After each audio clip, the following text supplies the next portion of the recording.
প্রজাতন্ত্র দিবস উপলক্ষে রক্তদান শিবির ও দুস্থদের মধ্যে শীতবস্ত্র বিতরণ।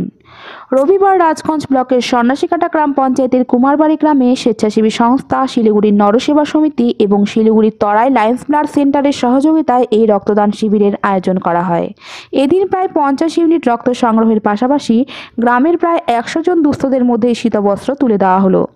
স্থানীয় পঞ্চায়েতের উদ্যোগে এই শিবির করা হয়। এই শিবির করার প্রধান উদ্দেশ্য, গ্রামের মানুষ বিভিন্ন সময় রক্তের জন্য সমস্যায় পড়ে। সমস্যা থেকে মুক্তি পেতে এই ধরনের শিবির করা হলো বলে জানান স্থানীয় পঞ্চায়েতের স্বামী তথা প্রাক্তন উপপ্রধান আতিহার রহমান।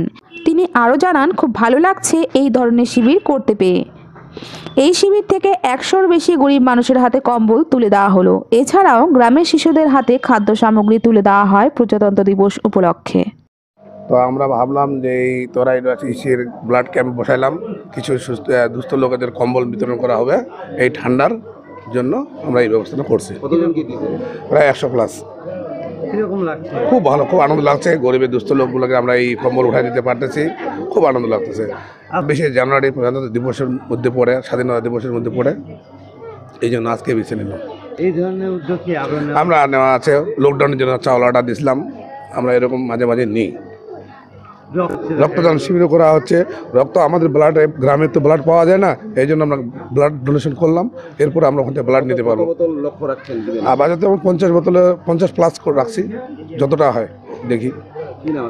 আমার নাম Atiar Rahman, কুয়ারবাড়ি, সন্ন্যাসীকাটা। Blood donation camp আছে আর ব্ল্যাঙ্কেট ডিস্ট্রিবিউশন আছে। বাচ্চাদের জন্য চকলেট, চিপস এইসবই আছে 26 জানুয়ারি উপলক্ষে। কোথায় এসেছিলেন? কুয়ারবাড়ি আছে। কতজনকে দেওয়া হলো? কম্বল দেওয়া হলো 100 প্লাসই আছে। আর ব্লাড ডোনেশন ক্যাম্প চলছে। আর বাচ্চাদের এই শুয়াশো বাচ্চাদের জন্য আছে চকলেট, চিপস।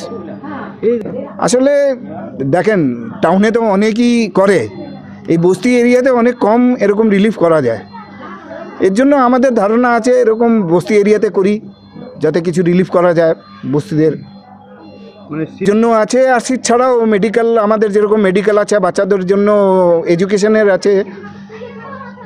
যা তরাই লাইন্সে যাবে, আর যেইভাবে বস্তির রিকোয়ারমেন্ট হবে ওইভাবে ওনাকে দেওয়া হবে রিটার্ন। এই যে গ্রামে এসে এখানকার দুস্থ মানুষদের কম্বল দিচ্ছেন, কেমন লাগছে আপনার? খুব ভালো লাগছে। আগামী দিনে এই কাজ কি আমাদের নিরন্তর চলতে থাকবে, সারা বছর এই শিবির চলতে থাকে আমাদের।